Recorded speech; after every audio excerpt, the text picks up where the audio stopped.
All right, we actually came to the end of the top paragraph on page Ches.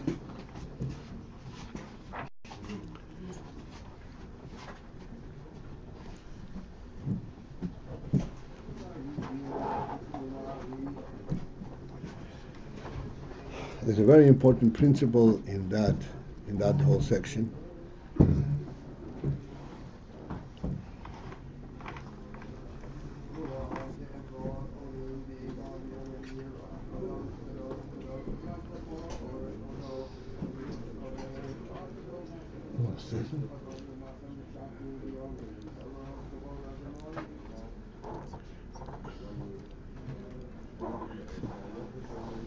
Effectively, to encapsulate the principle is like this. We said originally that there are koiches that are klulim b'nefesh, which means these are koiches which are not just emanations and reflections of nefesh. These are koiches almost in the sense that there is a separate reality from the reality of the nefesh, but they are called in the nefesh. And as we said originally that it is not that these koiches are contained in the nefesh independently of the nefesh, like in a pouch. But the nefesh, there's a madrege in the nefesh that is not purely nefesh, like etzem hanefesh, but it's a madrege that contains related koiches.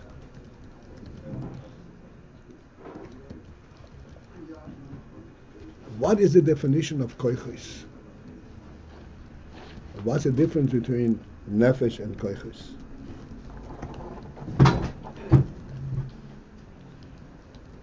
Nefesh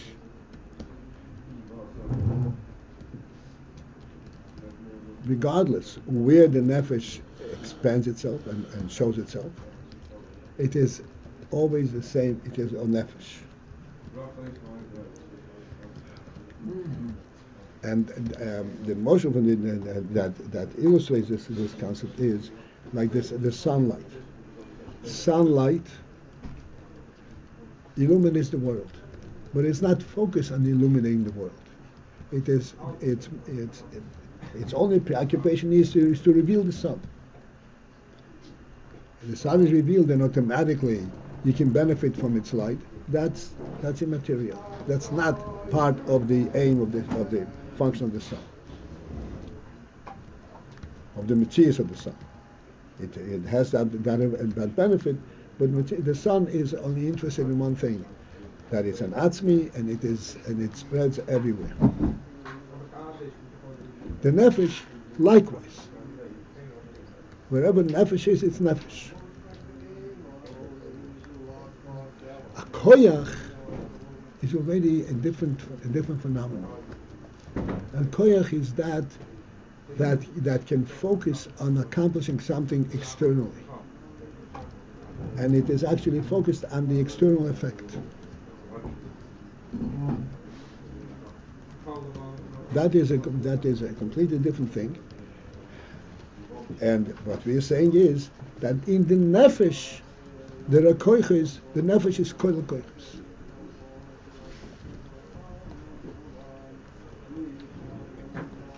Which means that there is an aspect in the nefesh that can relate to that type of an effect, or that type of a revelation.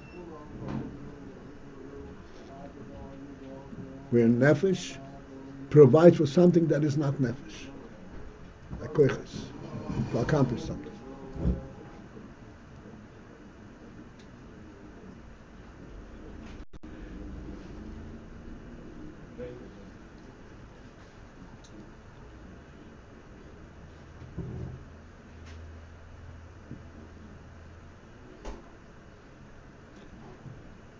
That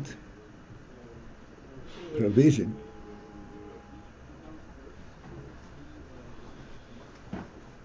is also dependent on the presence of nefesh. This is what we explained in this paragraph. This is an important principle. The hand has the koyach to move. It's a koyach. It can move, and it can. The koyach and the movement in the hand is very sophisticated. Not only moving, it is actually able to accomplish things and create things. That koyach of movement in the hand has a prerequisite, and that is the chayut hanefesh. First, there has to be presence of nefesh, and then that koyach can function.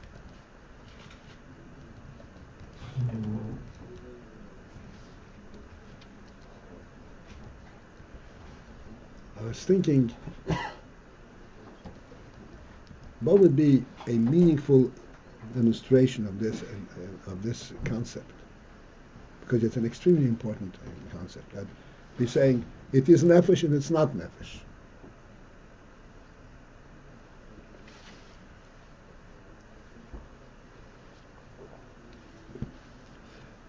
So the way I thought it would be best to demonstrate this concept for us is the phenomenon of breathing. Breathing is an active state. You breathe in and breathe out.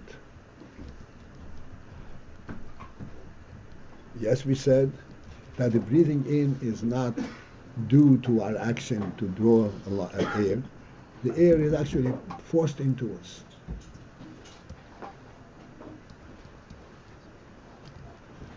But despite the fact that it's being forced into us, the actual breathing, the benefit of breathing is the air, just of the air that enters into our nostrils, that goes into our lungs.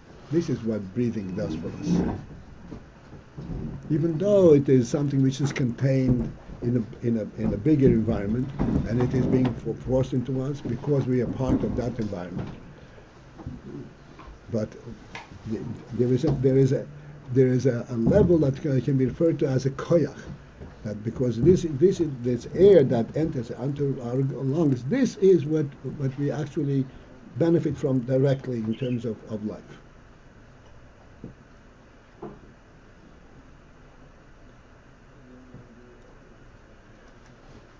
So that would seem that this is a restricted inyan, just a koyach, forcing this amount of air into your nostrils.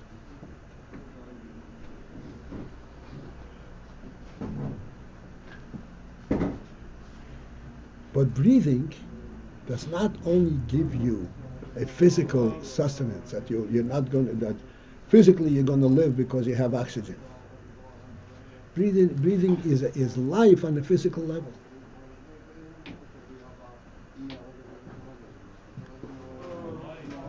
And therefore, in breathing, we're not, even though practically speaking the life element is, what sustains us is the air that enters our lungs, but we actually experience, we're actually part of the entire air mass.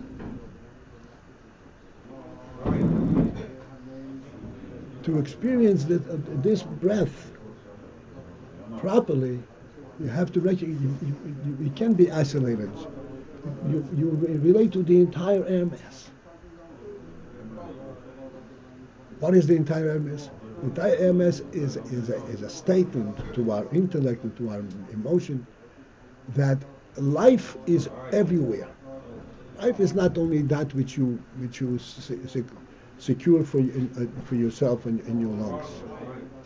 Life is everywhere, and you are beneficiary of it on a small scale. But you're part of life itself. That being part of life itself, this is what enables the limited element of life.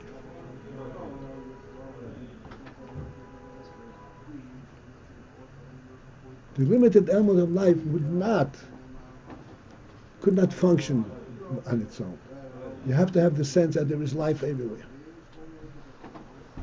This is the inyan, that there is the chayut hanefesh in the hand, in the foot, and then that permits that a specific koyach should surface. Also from the nefesh, but a specific koyach that has a specific definition. But that does not function independently of the chayes hanefesh, of the overall chayes hanefesh. Because that there is overall the chayes, this is why I can isolate and do a certain action.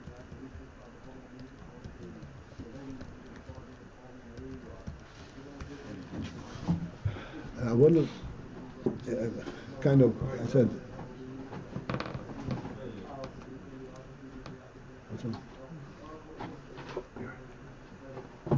jump the gun a little bit, because this we stayed on this a long time, and I tried to make the emphasis a lot of times.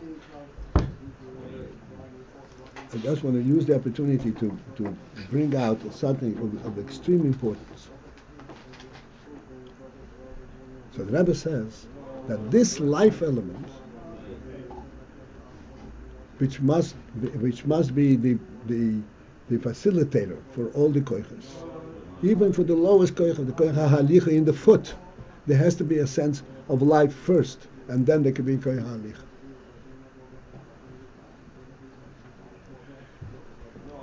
This life element, this is not separate. This is nefesh itself. That's like sunlight. This is nefesh itself.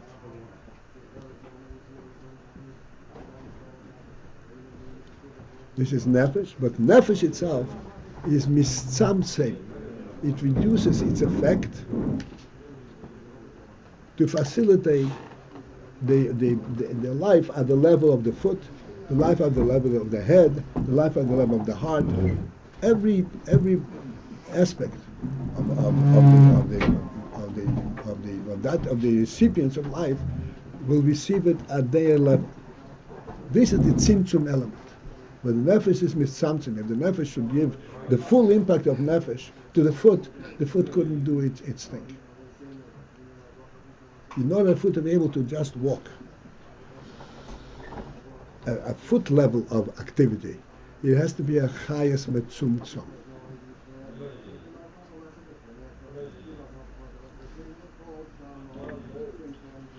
This we already discussed, but I'd like to actually revisit it, because some of it was missed when we didn't have the transmission.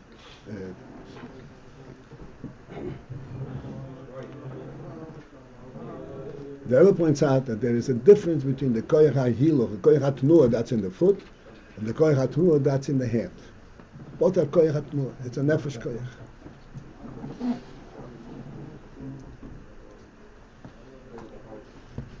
It's a koyach ha'tnuah. The foot walks not because the foot walks, but because it has a koyach ha'tnuah in the foot.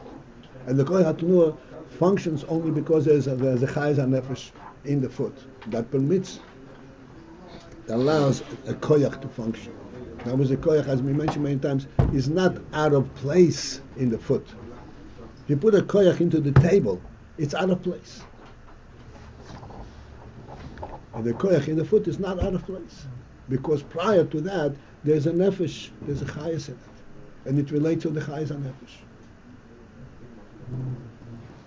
And that chayes hanefesh is allocated in a proper way according to each limb, that it should be, that is suitable for that, and then and that facilitates a particular koyach that pertains to that limb.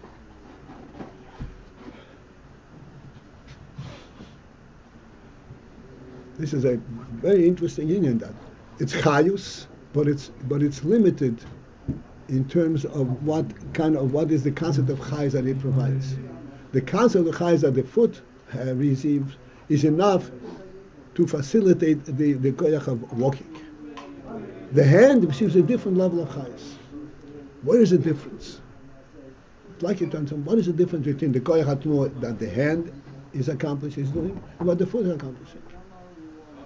So the lotion in the Maimer is koyach ha'tnuah in the foot is only hiluch levad, is only walking, and the koyach ha'tnuah in the hand is lifoil v'lases dov. Lifoil v'lases dov. This is the word in the Maimer. Lifoil means to accomplish, to effect, and to make something. What's the difference between walking and nefesh dova?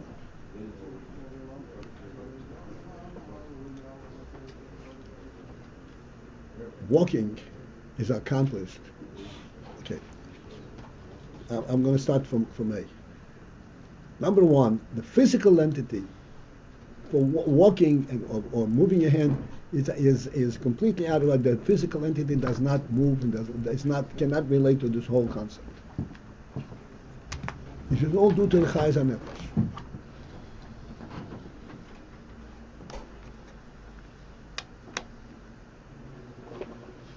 So physically, from the physical perspective, the hand and the foot of body is lying flat on the ground and motionless. The only thing that's real to them is the ground. The principle that they're able to act is due to the chayut hanefesh that's in them, that lifts them off the ground and says, "Hey, but you're alive. You're not earth dependent. You can do things which are solely nefesh identified. Only the nefesh can relate to it, not the earth." And then it starts off from activating the foot. The activation that is effectual in the foot is like this.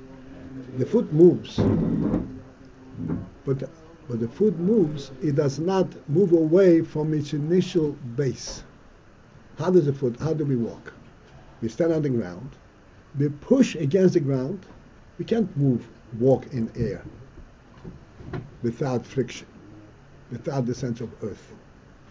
We're still earthbound, but we can push ourselves off one place and move to the next place. So even this koyach ruchni is still earthbound. It activates the foot at the earth level. The hand is in a completely different state. The hand can do things, and that's what lifa means, to affecting, to completely ignore its earthly dependence and do its thing independently. Like I gave you the illustration.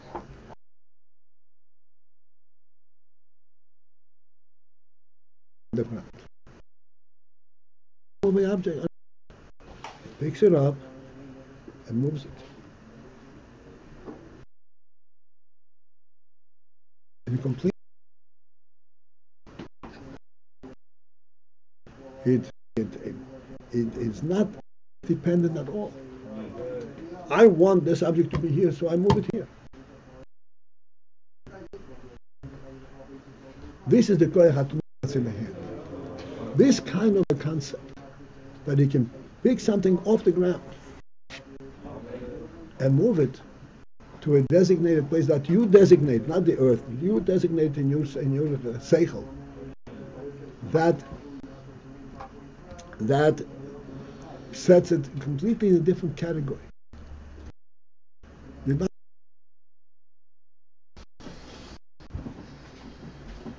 This is the word lifoil. Lifoil means like this. When you kick an object and an object rolls,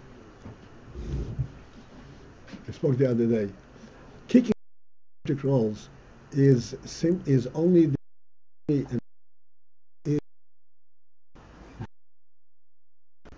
this object. I don't want it to be here, so what do? I kick it away. Then it finds its way someplace else. But I don't accomplish the whole thing. I just kick it away from where it is. That's reactive. What activates this movement? The reaction. I can't stand it that it's here. It has to be over there. In the hand, I have a different level of activity. In the hand, I'm not over here. I want this here. This is a positive function. This is lethal. I create a new concept.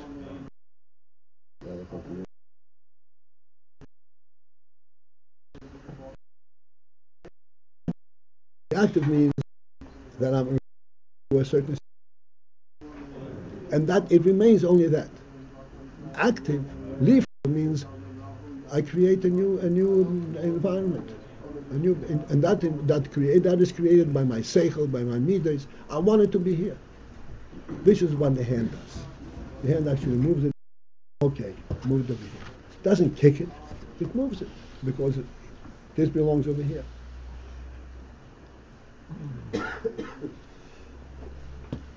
That is a completely different level of ruchnish, of nefesh, of a koyach.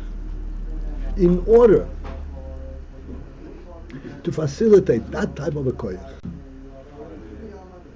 if the concept that the hand has is just that it's that type of koyach would I'm of the earth.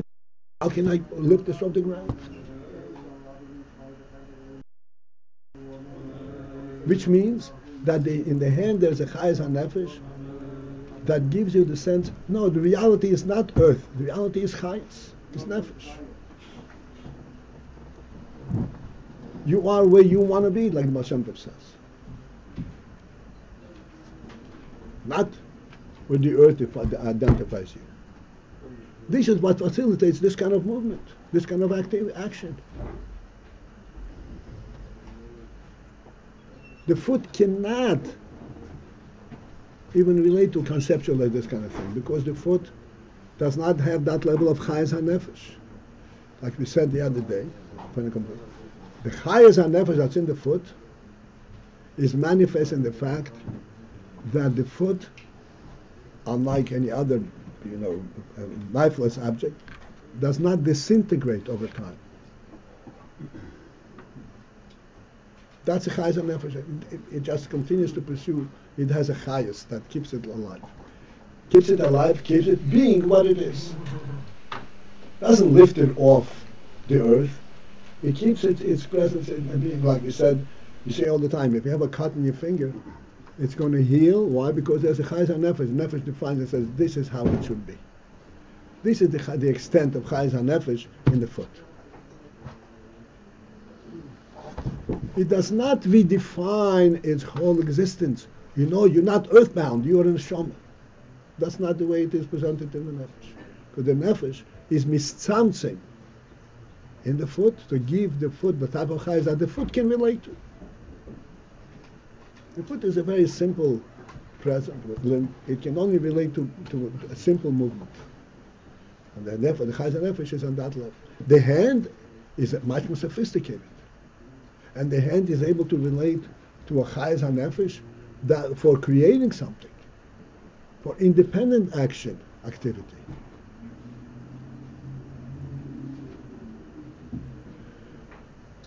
That's why the koyach hatnuah, that's in the hand, can be very, very sophisticated. Leaf oil to affect, to create something that is not there prior.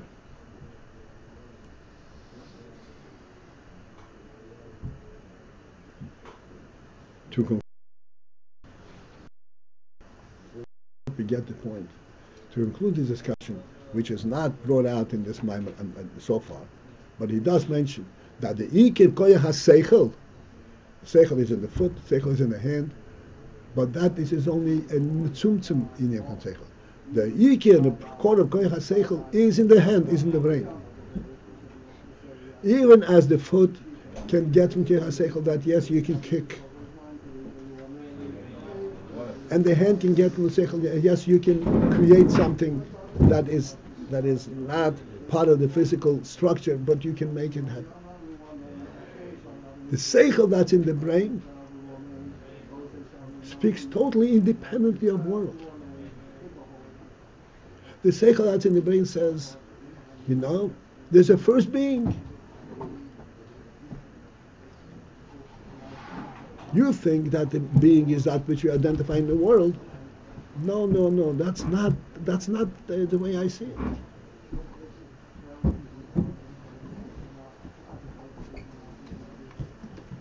The koyach haseichel in the brain is so much more refined than the foot and the hand and every other part. And therefore to the brain is provided the chayus and nefesh, pure chayus. Pure chayus. What is that? That's Moshe Ish.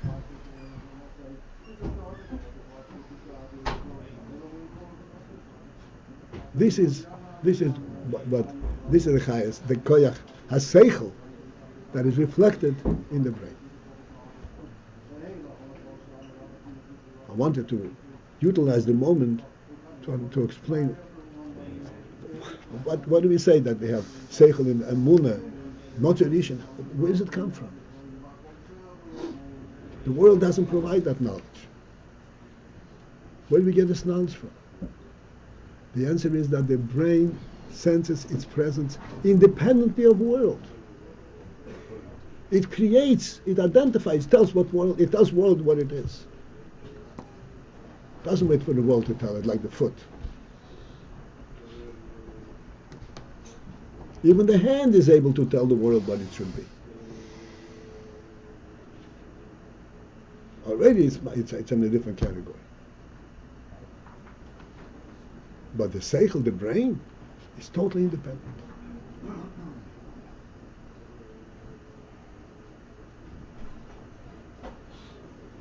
Yes.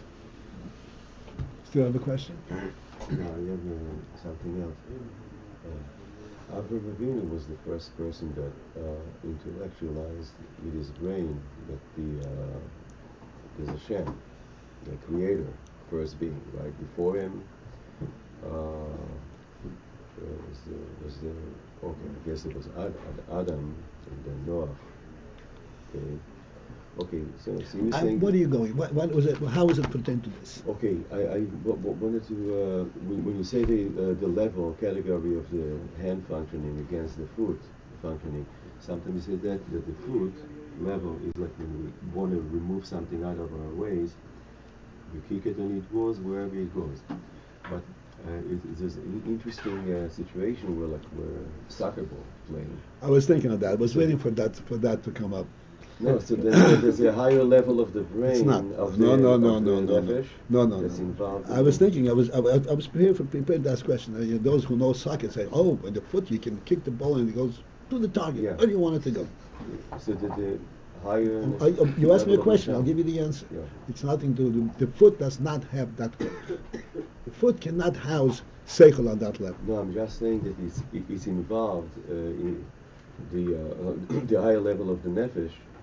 Is involved more in planning, in manipulating the food, so the food. The seichel definitely has the concept that I want it to be here. The seichel, no question. But how does the foot get that? Okay. That's your question. And the answer is, the foot does not do it the same way as the hand does it. For the hand to move this object to here, you don't have to train it. Move this over here, and the hand says, okay, move it over here. Mm-hmm. Natural. The foot has to be trained like a dog has to be trained. Okay. It doesn't really have the seichel in it. How can you train it if it doesn't have the seichel? Training, you can train a dog also. You train by repetitive action. By discipline, you can train it to the that's training in the foot. So you said the hand has much more ability. The hand actually senses a seichel element. Seichel element. Yeah. It is involved. The foot is not really involved in the kick. The hand is involved in this move. It relates to it. Right. Much better control, much more efficiency, Exactly. versatility, whatever. Okay.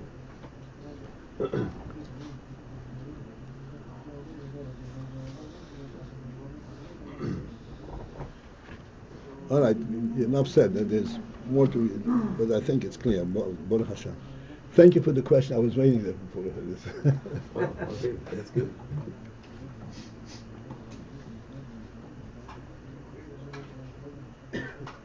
Someone who doesn't have arms and they're going to use... Excuse me? Someone who doesn't have arms, they're going to use their... Someone who doesn't have arms, they're learn to use their... arms? Arms. They don't have arms. Sometimes the person doesn't have Moment arms. on, yeah, no. They learn how to use their feet, like... Is it kick the face at all? It's the same thing. No, there's a big training, a lot of training you have to go Same through. thing. Same thing. Rahman Israel. Okay.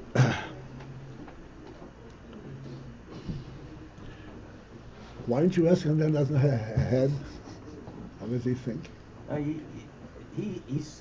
They have this they show this clip in which you see this woman.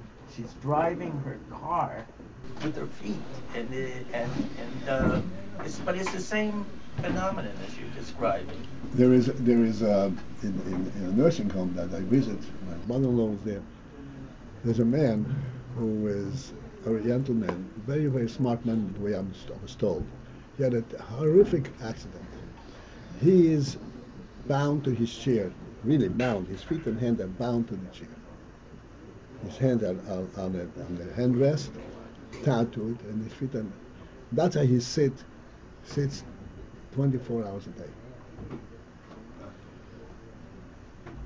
This chair is a very sophisticated chair. It can move, it has a motor and so forth. He holds a pipe in his mouth. With this mouth activation, he can move the chair around every place he wants.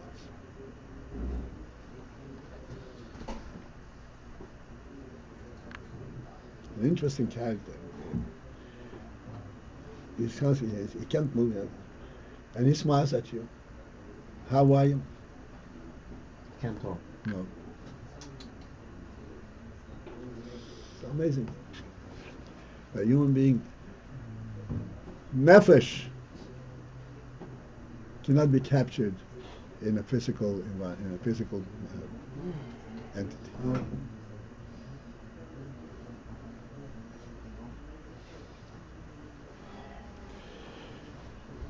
All right, so let's do the kitzur, and that will bring us into the next. Okay, on page ches, the kitzur. Kitzur. V'hoyikorhu, and the principle. This is the beginning of that. Of this is the principle.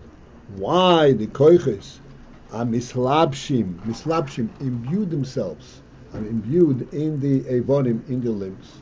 They become part of the limb. The principle in that is koiches he pnimi, because the koiches are pnimi. What means pnimi? Hainu, which means mugbalim be'atzem. The koiches are by definition, in essence, they are defined. This is the pshat pnimi. Pnimi has many implications.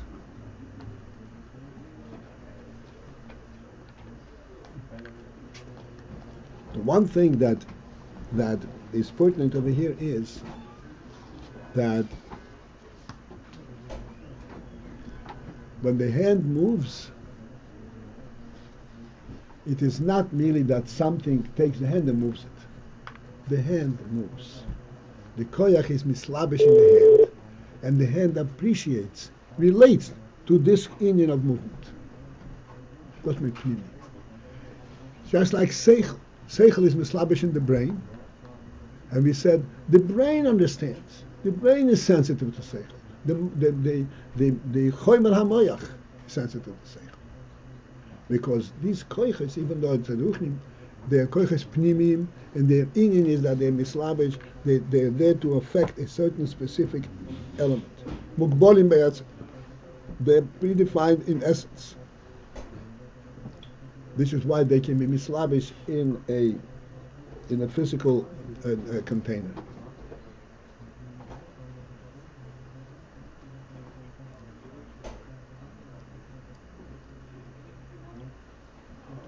The koyach hatnuah, that's mislabish in the foot, for example,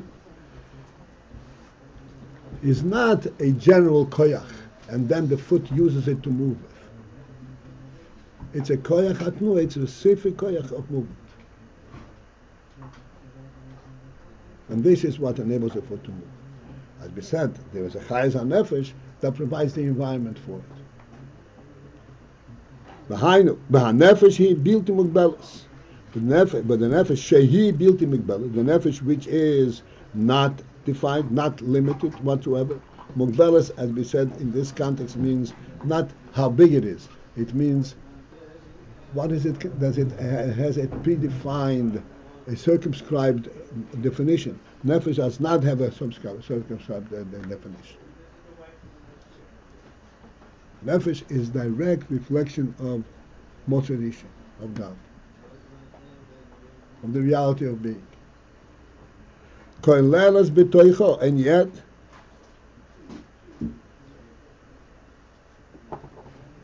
And yet, this nefesh, the multi-migbelis, incorporates within itself koiches mugbalim, defined koiches.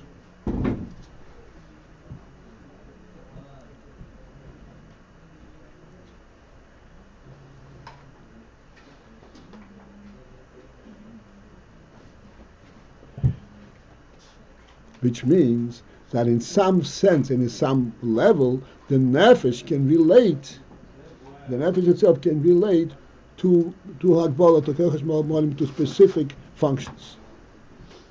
Rak except this Kalalus and Behoetzem, when the Koiches, and that state when the Koiches are incorporated in the Etzem, Heim Bilti Mugbalim.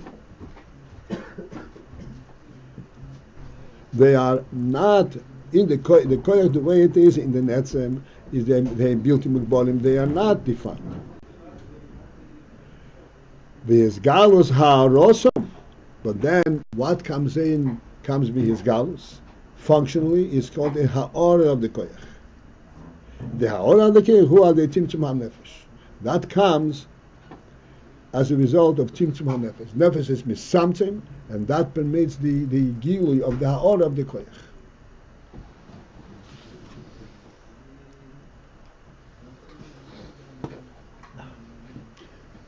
Just want to call our attention to a phenomenon that we bring up all the time, which is very revealing. If you see a man in the gutter, lying in dirt, and you walk up to him and say, "Come, I'll take you, and I'll improve your situation completely. I'll lift you up," and he says, "I'm satisfied where I am," and we all answered the question, do we believe him that he is satisfied where he is? And we say, no, there's no way he's satisfied. We don't believe him, he's lying. But how can he be lying? The answer is that this koyach is by him, not by his galus. In essence, he had that koyach haseichel. And this is why there's no way that he is satisfied and happy in that state. But it's not his galus. His galus comes the ha'orah of this. Face up to it, understand what the koyach wants. That he does not. Yes, sir. Just to clarify a point. So here, the koyach themselves, we said also, I think in this ice, the koyach are not ha'ora of the nefesh. Right. And that, right? Mm-hmm. But on the other hand, they themselves have ha'oras. Right. That's what we just said, yeah? Right. So what comes out and is enclosed in the aver, this is a ha'ora of the koyach. Right. And the etzem ha'koyach? The etzem ha'koyach is in the nefesh. Remains where it is. Right.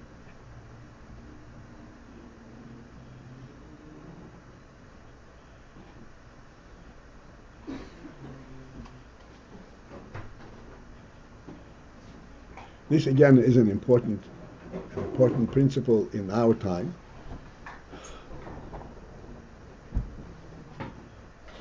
The koychos, on their functional level, are ha'orah of the koychos in the nefesh. They are not created by training.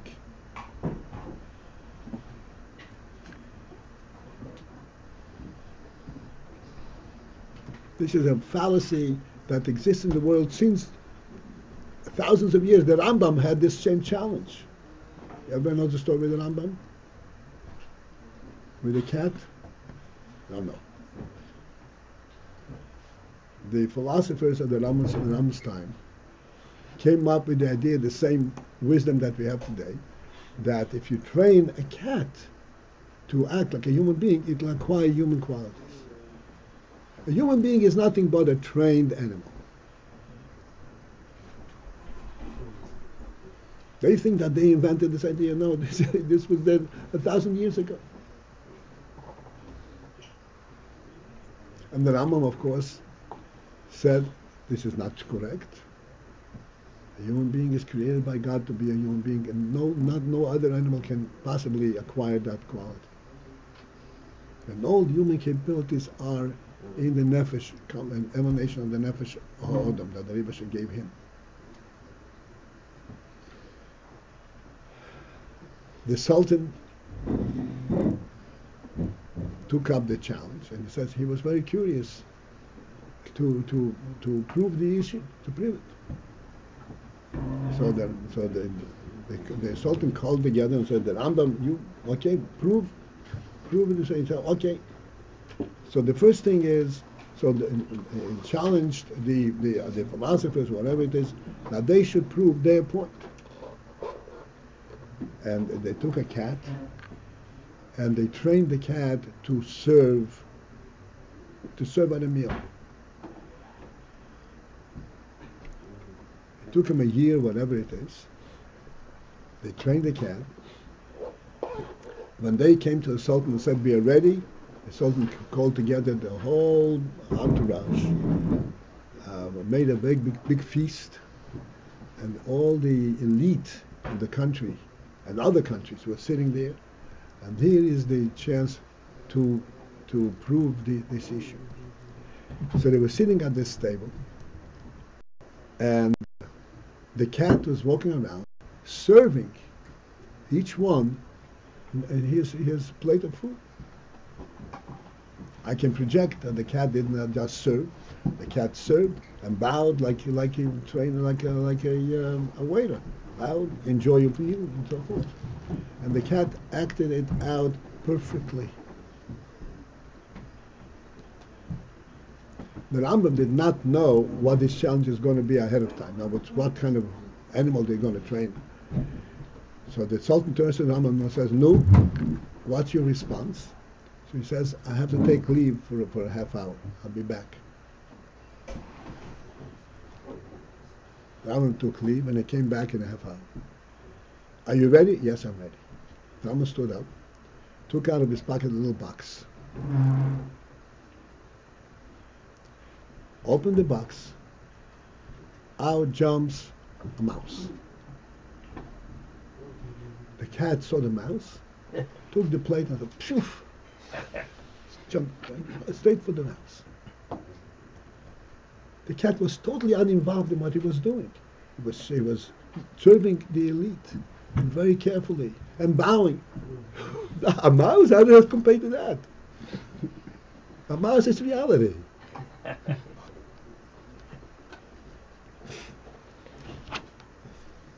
That put that challenge at rest in those days. Today, you're still at it. How can you explain the same motion with the foot being trained to aim, like? The foot does not aim. Yeah, but how can you prove it? Like the same thing, like with the cat. If the foot will not practice it for 2 days, it will no longer be able to do it. They practice it constantly. Musicians who play instruments, who play piano, it flows automatically. The hand, the finger. If he doesn't practice for a few days, he becomes raw. It's no longer the same.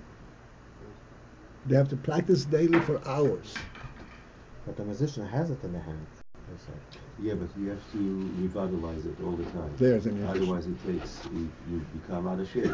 It doesn't have it in the hand. It does not have it in the hand. This is not the koyat nu. Koyat nu is to move things for a moment. This is the koyat nu as it is under control of the seichel. Music is, the hand doesn't appreciate music. Who appreciates music? At the minimum, the ear. And it's not even the ear, it's a seichel. Even listening you have to practice. Even singing you have to practice. Otherwise it's not natural. Even more, the previous point, there's a thing called focal dystonia. The pianist who practices when focal dystonia. What's the disease that they have it by pianists? If they practice so long with their hands, ultimately they can't use the fingers because the brain after a while can make a distinction between one finger and the other. So Harai, the whole thing is happening in the brain. Oh yeah, there's no question about it. But the point is, if you don't practice, I mean, musicians, I know people are involved. He says 2 hours a day a minimum. I have to practice. There's no way. Even drumming. This is drumming. This is the simplest of all. This is nothing. Not even drumming, about the Paltiel. Drumming is as difficult instrument as piano or anything else. I apologize. No. I'm saying it depending on how far one reaches, what he wants, But Right. drum, in a full sense, is an instrument that even have as an obligation and responsibility as pianist does let's say in jazz music or American art Right. form. So you have to practice 3-4 hours a day even to reach that type of performance. And keep it alive and keep it going. Keeping it going alive all the time. Right. Absolutely. Okay.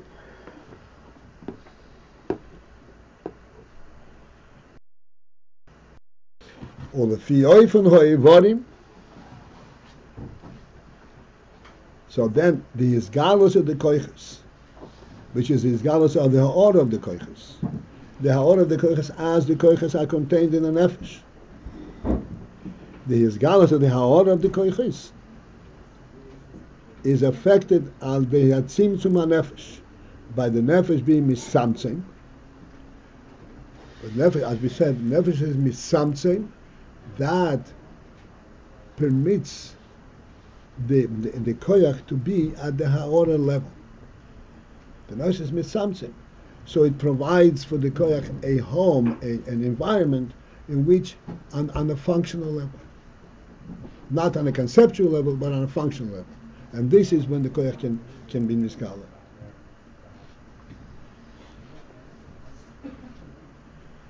All fiye von hoivodim, and then according to the type of aver it is, the way the aver receives the nefesh, hu hatzimtzum be'er hanefesh. That the tzimtzum be'er hanefesh, of the light of the nefesh, is in accordance to the type of aver it is. Oil hanefesh. Oil means light. Oil does not have a force of forcing. It does not force itself.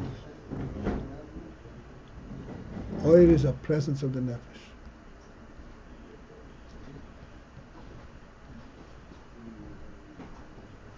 In order for this oil to be recognized by the aver, the oil has to be nitzamtzim to the extent that the aver will be sensitive to that type of oil.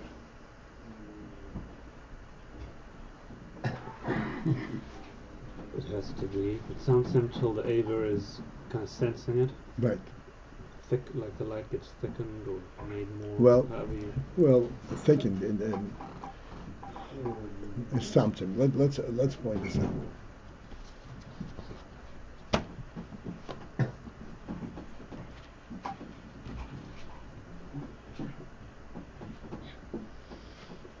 We have oil hashemesh, sunlight.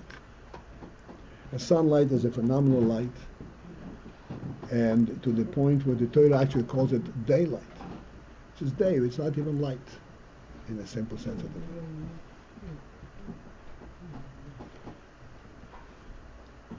This daylight, and then the light and so forth, facilitates the focus on a word, on a letter.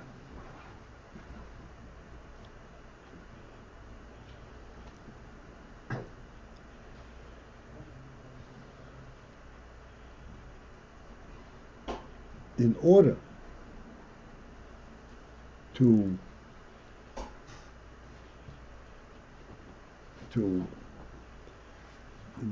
bring out the koyach of reading, let's say, koyach hanefesh, to read. The light that illuminates in general has to be identified with the object in which you read.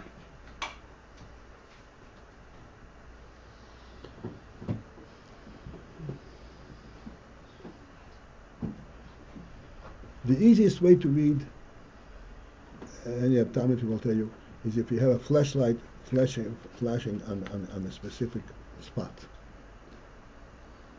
This is what enables you to read effortlessly. If you have general light, depending on your eye sensitivity, but there is the requirement of work on the part of the eye to focus in on the letters that you're reading. You're not reading by general light. You're reading by light that is actually focused on a specific letter.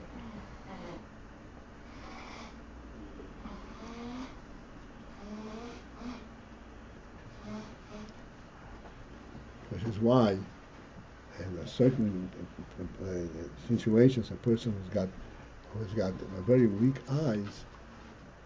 So one of the ideas, one of the means that it is provided for reading is stand up a lamp right over your book.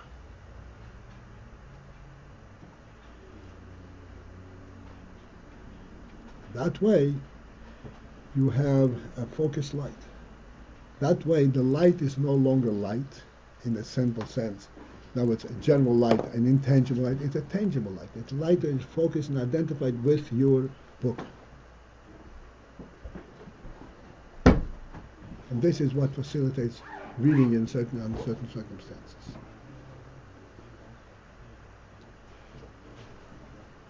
So this is oil hanefesh. This is oil of life. Oil of life, all the way up to the brain. This is etzman and this is atzmos. The foot and the hand cannot relate to that.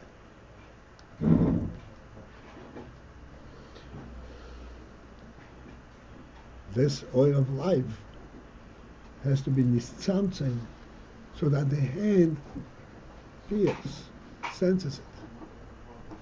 Then it's able to get up. Okay, let's do something there. What is the hand? At best, it can feel a dover gashmi. It can feel a fine element, but it has to be something that is close to its structure. All right. On the example of the sun, how does someone see if it's general light? How can someone read letters from the sunlight?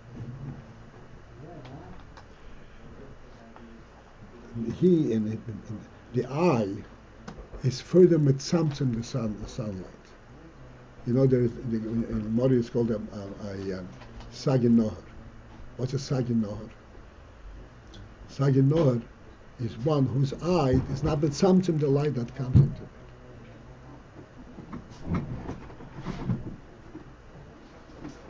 Sagin nohar, he has too much light. And that is detrimental to his ability to read and to see things.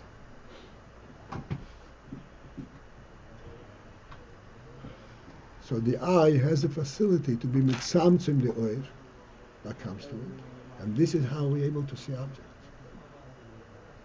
Sagi nohar is one who is lacking not light, he's lacking the tzimtzum of light.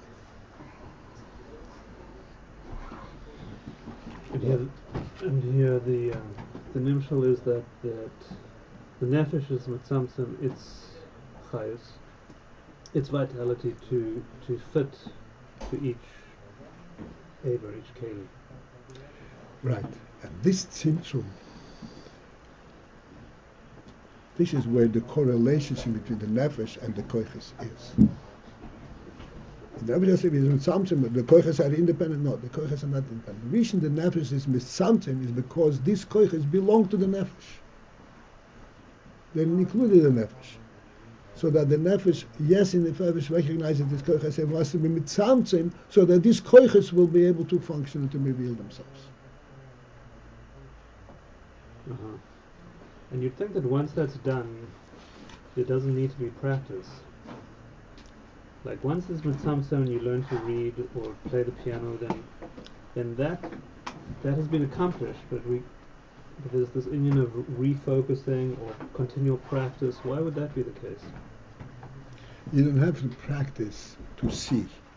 No. You have to practice to identify what you see. That's a different thing. Already. The eye does not identify an aleph. No. The eye has to be told all the time, this is an aleph, this is an aleph, this is an aleph. But presumably that's koyach hakriya, the faculty of reading. So once you have that, you still need to practice? The faculty of reading, of course. Just like the faculty of movement, of action. Yes. The hand writes. The hand is able to write because it has a sophisticated, very refined faculty of action. But still, it's not the hand. Koyach ksiva, the faculty of writing, is not really in the hand. It's only the faculty of movement that's in the hand. Is that The only faculty of movement is in the hand. Okay. The faculty of ksiva is in the hand via the chayas hanefesh that the hand receives. Okay, and for that to work properly, there has to be this element of training or practice. It's not like a one-time connection and then it's That's done. right. Okay. Okay. Yeah, but the koyach ksiva doesn't need to be constantly practiced. If you use a computer for 2 years, your The handwriting... koyach haksiva has to be practiced in order that your writing is legible. Yeah.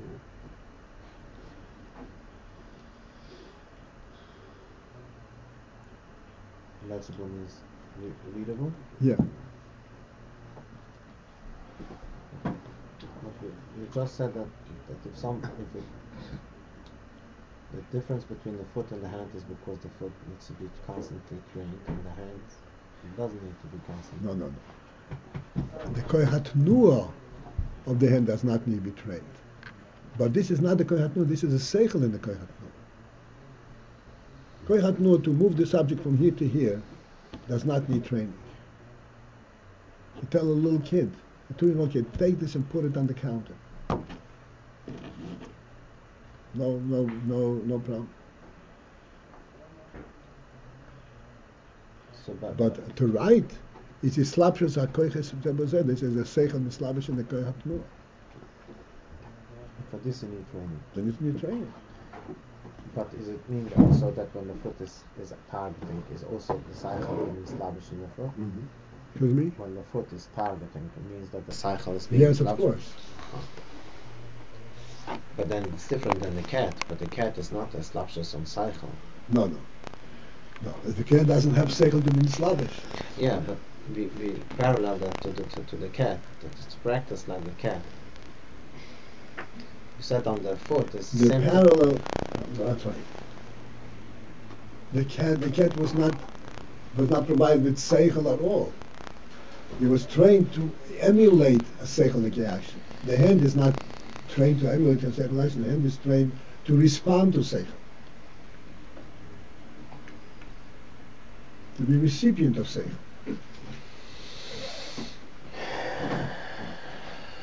But it's still seichel. It's not part of the hand. The hand does not know the difference between this object to be here or here. Like we said the other day, the hand does not appreciate a beautiful picture. It doesn't know that it's beautiful. Who says it's beautiful? The seichel, the midas. The hand does not have that type of of judgment. That's the way on a higher level. But a seichel is able to be mislavish in the hand to produce, to make a certain specific action. Why? Because the hand has the life of a nefesh. It can relate to that.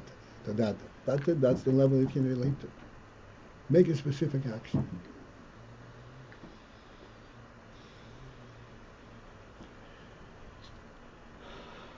All right. So I'm glad we got to this point. I'm glad I had that opportunity to point out what our seichel is telling us.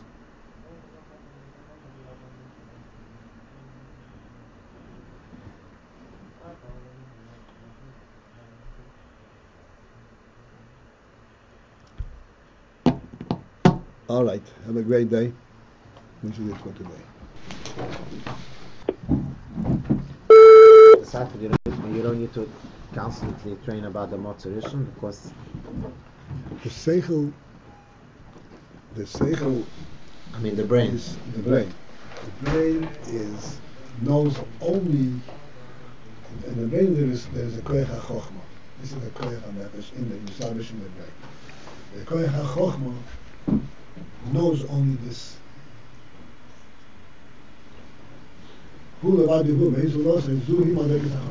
Yeah, but does it need training constantly or? It does not need training at all. Koyach ha-chochma is there all the time. But needs to be clearly sometimes when the brain, the seichel, the person gets involved in other things, then he's not aware of his koyach ha-chochma.